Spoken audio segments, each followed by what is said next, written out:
Hi friends, ಎಲ್ಲರಿಗೂ ನಮಸ್ಕಾರ. Welcome back to our YouTube channel Nandini Kannada vlogs. So friends, ಇವತ್ತು ಸೋಮವಾರ, ಮಂಡೇ ಆಫೀಸ್ ಮುಗಿಸ್ಕೊಂಡು ಹೋಗ್ತಾ ಇದ್ದೀನಿ. ಇವತ್ತು ಕ್ಯಾಬಿಗೆ ಬಂದಿರಲಿಲ್ಲ, ಸ್ವಲ್ಪ ಆಚೆ ಕೆಲಸ ಇತ್ತು. ಸೊ ಹೋಗಿ ಹಾಗೆ ಬಸ್ ಕುತ್ಕೊಂಡು ಬಂದೆ. ಇವತ್ತು ನಮ್ಮೂರಲ್ಲಿ ಗುಬ್ಬಿಲ್ ಸಂತೆ ಬೇರೆ ನಡೀತಾ ಇತ್ತು. ಫುಲ್ ರಶ್, ಬಸ್ಗಳೆಲ್ಲ ಸಾಕಾಗೋಯ್ತು ಬರೋಷೆಗೆ.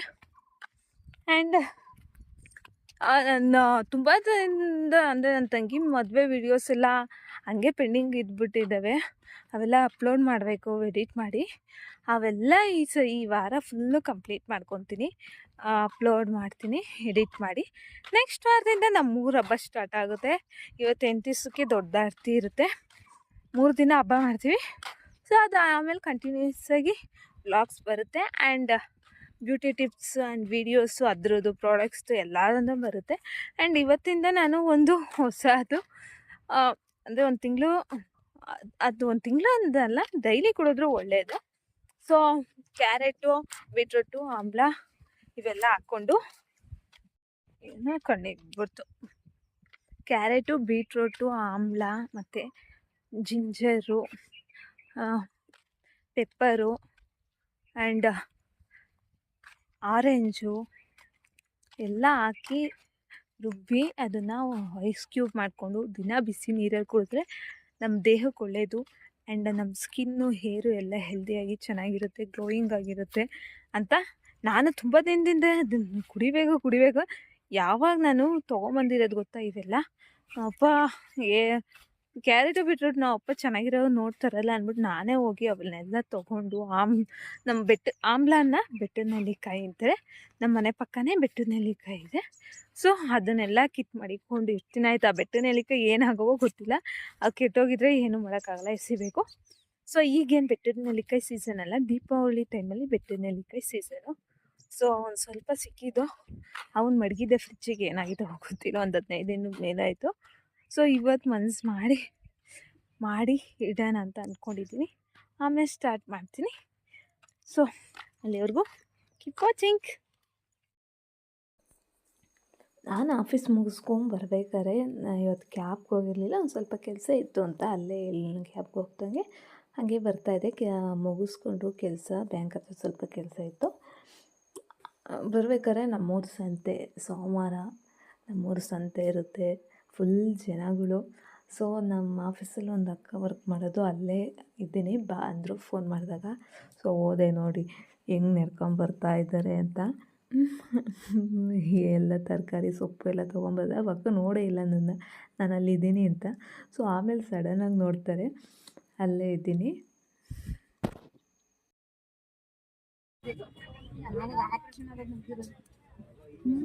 ಅಯ್ಯೋ ಬೇಡ,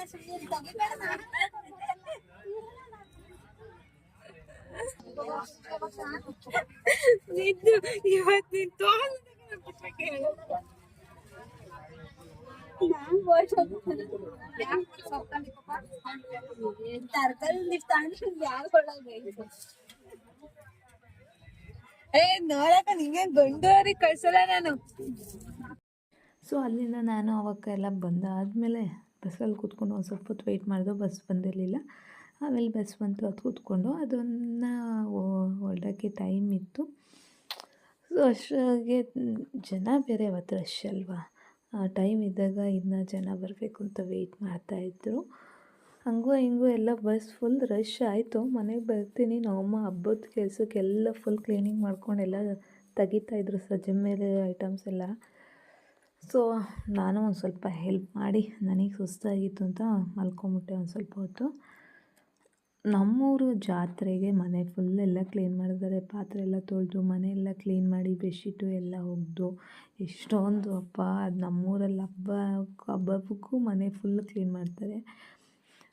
ಈ ಪಾತ್ರೆಗಳು ಎಷ್ಟೊಂದು ಮಡಿಕೊಂಡಿರ್ತಾರೆ, ಅದನ್ನೆಲ್ಲ ಬೆಳಗೋಷ್ಟಿಗೆ ಸಾಕೋಗುತ್ತೆ. ಅದು ಯಾಕೆ ಅಷ್ಟು ಪಾತ್ರೆ ಮಡಿಕೊತಾರೋ, ಅದು ಯಾಕೆ ಅಷ್ಟು ಸತಿ ಬೆಳಗ್ತಾರೋ ಗೊತ್ತಾಗಲ್ಲ. ಸುಮ್ಮನೆ ಎಷ್ಟು ಬೇಕು ಅಷ್ಟು ಮಡಿಕೊಬೇಕು ಅಷ್ಟೇ. ಫುಲ್ಲು ಕ್ಲೀನಿಂಗ್ ನಡೀತಾ ಇತ್ತು. ಅದಾದಮೇಲೆ ನನ್ನ ಬೀರು ಫುಲ್ಲು ಬಟ್ಟೆಗಳು ಸಿಗ್ತಾನೆ ಇರಲಿಲ್ಲ ಕೈಗೆ. ಆಫೀಸ್ಗೆ ಹೋಗ್ಬೇಕಾದ್ರೆ ರೆಡಿ ಅರ್ಜೆಂಟಲ್ಲಿ ತಕ್ಕೊಳಕ್ಕೆ ಹೋದಾಗ ಒಂದು ಸಿಗ್ತಿಲ್ಲ, ಎಲ್ಲ ತುರುಕ್ಬಿಟ್ಟಿದ್ದೀನಿ ಬಟ್ಟೆಗಳ್ನ. ಬಟ್ಟೆಗಳ್ನ ಬೀರು ತುಂಬಿ ಸೂಟ್ಕೇಸ್ಗಳು ತುಂಬಿ ನನ್ನ ತಂಗಿ ಬೀರ್ಗೆ ಅರ್ಧ ಇಕ್ಕಿದ್ರೂ ಜಾಗ ಸಾಕಾಗ್ತಿಲ್ಲ, ಅಷ್ಟಂಗೆ ಆಗ್ಬಿಟ್ಟಿದ್ದು. ಸೊ ಒಂದು ಕಡೆಯಿಂದ ಎಲ್ಲ ಜೋಡ್ಸೋಣ, ಸೀರೆಗಳ್ನೆಲ್ಲ ಜೋಡಿಸಿದ್ನಲ್ಲ ಅವನ್ನೆಲ್ಲ ತೆಗೆದು ಮತ್ತು ಸೂಟ್ಕೇಸ್ಗೆ ಹಾಕ್ಬಿಡೋಣ ಅಂದ್ಬಿಟ್ಟು ಎಲ್ಲ ತೆಗಿತಾಯಿದ್ದೆ. ಸೊ ಇವೆಲ್ಲ ನಂದು ಲಾಂಗ್ ಡ್ರೆಸ್ಗಳು, ಗೌನ್ಗಳು ಅವೆಲ್ಲ ಬೀರಲ್ಲಿ ಅರ್ಧ ಇದ್ದಾವೆ, ಸೂಟ್ಕೇಸ್ಗಳಲ್ಲಿ ಅರ್ಧ ಇದ್ದವು. ಆಮೇಲೆ ನನ್ನ ತಂಗಿಯದಕ್ಕೆ ಒಂದು ಸ್ವಲ್ಪ ಇಕ್ಕಿದ್ದೆ. ಎಲ್ಲ ಒಂದೊಂದು ಕಡೆ ಈ ಬಟ್ಟೆಗಳು ನಾನು ಇಲ್ಲಿ ತೆಗಿಬೇಕಾದ್ರೆ ಇವೆಲ್ಲ ನೋಡಿದ್ದು. ಸೊ ಮರ್ತೇ ಹೋಗ್ಬಿಡುತ್ತೆ ಇವೆಲ್ಲ ಡ್ರೆಸ್ ಇದ್ದಾವೆ ನನ್ನ ಹತ್ರ ಅಂತಲೇ. ಅಷ್ಟು ಇವು ಕ್ರಾಪ್ ಟಾಪ್ಸು, ಗೌನ್ಸ್ ಎಲ್ಲ ಇದ್ದವು. ಸೀರೆಗಳಂತೂ ಫುಲ್ಲು ಸೀರೆ ಎಲ್ಲ ತುಂಬ್ಕೊಂಬಿಟ್ಟಿದ್ದು. ಏನೇ ಹೇಳಿ ಮನೇಲಿ ಮಾತ್ರ ಹೆಣ್ಮಕ್ಳು ಇರೋ ಮನೆಗಳಲ್ಲಿ ಮಾತ್ರ ಎಷ್ಟೇ ಬಟ್ಟೆ ಮತ್ತು ಬೀರಿದ್ರೂ ಸಾಕಾಗೋದಿಲ್ಲ. ಬೀರು ಬಟ್ಟೆ ಇರೋಕ್ಕೆ ಜಾಗ ಇಲ್ಲ ಅಂದ್ರೂ ಬಟ್ಟೆ ಇಲ್ಲ ಅನ್ನೋದು ಮಾತ್ರ ತಪ್ಪೋಲ್ದಿಲ್ಲ.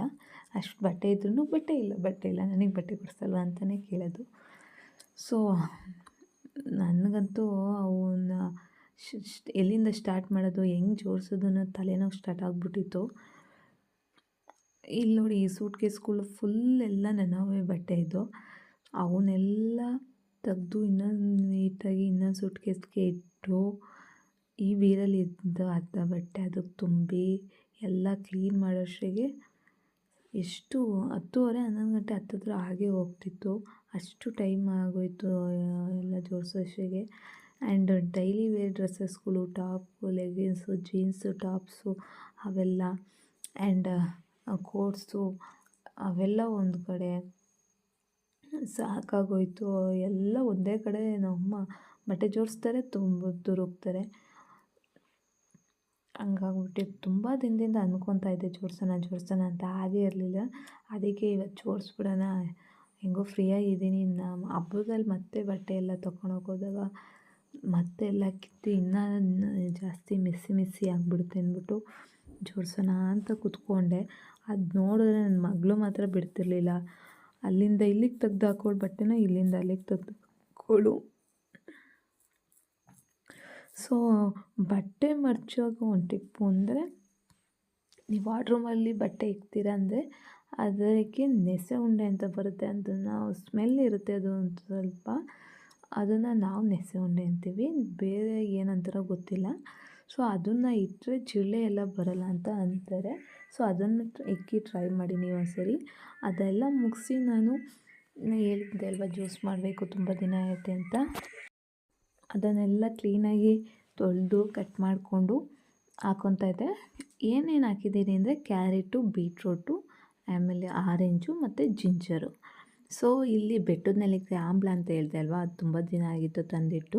ಸೊ ಅದು ಒಂಥರ ಕೊಳ್ತೋದಂಗೆ ಆಗಿಬಿಟ್ಟಿತ್ತು, ಹಾಕಲಿಲ್ಲ ಅದಕ್ಕೋಸ್ಕರ. ಆಮೇಲೆ ಒಂದು ಸ್ವಲ್ಪ ನೀರು ಆ್ಯಡ್ ಮಾಡಿ ಫೈನ್ ಪೇಸ್ಟ್ ಮಾಡ್ಕೊಬೇಕು, ನುಣ್ಣಗೆ ರುಬ್ಕೊಬೇಕು. ಸೊ ಇಲ್ಲಿ ನಾನು ಸ್ವಲ್ಪ ಜಾಸ್ತಿ ಕ್ವಾಂಟಿಟಿನೇ ತೊಗೊಂಬಿಟ್ಟಿದ್ದೀನಿ. ನೀವು ತೊಗೊಳೋಂಗಿದ್ರೆ ಒಂದು ಸ್ವಲ್ಪ ಕ್ವಾಂಟಿಟಿ ಕಮ್ಮಿ ಮಾಡ್ಕೊಳ್ಳಿ, ಏಕೆಂದರೆ ಜಾಸ್ತಿ ದಿನವೂ ಇಡಬಾರ್ದು, ಒಂದು 15 ದಿನ ಅಷ್ಟೇ ಇಡಬೇಕು. ಬೇಕು ಅಂದಾಗ ಮಾಡಿಕೊಂಡ್ರೆ ಆಗುತ್ತೆ. ಅದಕ್ಕೋಸ್ಕರ ರುಬ್ಬಿ ಎಲ್ಲ ಐಸ್ ಕ್ಯೂಬ್ ಇದಕ್ಕೆ ಹಾಕ್ತಾಯಿದ್ದೀನಿ ನಾನು. ಇದನ್ನು ಓವರ್ ನೈಟ್ ಬಿಟ್ಟು ಆಮೇಲೆ ಬೆಳಗ್ಗೆ ಒಂದು ಜಾವ ಬಿಸಿ ನೀರಿಗೆ ಇದನ್ನು ಹಾಕಿ ಮಿಕ್ಸ್ ಮಾಡಿಕೊಂಡು ಕುಡಿಬೇಕು. ಕುಡಿದ್ರೆ ನಮ್ಮ ಬಾಡಿ ಹೆಲ್ತ್ ಚೆನ್ನಾಗಿರುತ್ತೆ. ಆ್ಯಂಡ್ ನಮ್ಮ ಹೇರ್ಸು ಮತ್ತು ಸ್ಕಿನ್ನು ಕೂಡ ತುಂಬ ಹೈಡ್ರೇಟಾಗಿ, ತುಂಬ ಶೈನಿಂಗಾಗಿ ತುಂಬ ಚೆನ್ನಾಗಿ ಕಾಣುತ್ತೆ. ಅದಕ್ಕೋಸ್ಕರ ಸೊ ನಾನು ಟ್ರೈ ಮಾಡೋಣ ಅಂತ ತುಂಬ ದಿನದಿಂದ ತಂದಿಟ್ಕೊಂಡಿದ್ದೆ, ಆಗಿರಲಿಲ್ಲ. ಅದಕ್ಕೋಸ್ಕರ ಈಗ ಮಾಡಿ ಡೈಲಿ ಯೂಸ್ ಮಾಡೋಣ ಅಂತ ಇಕ್ತಾಯಿದ್ದೀನಿ.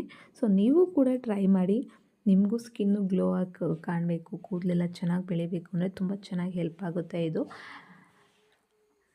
ನಿಮಗೆ ಈ ವಿಡಿಯೋ ಇಷ್ಟ ಇದ್ದರೆ ಪ್ಲೀಸ್ ಲೈಕ್ ಮಾಡಿ, ಶೇರ್ ಮಾಡಿ ಆ್ಯಂಡ್ ಕಮೆಂಟ್ ಮಾಡಿ.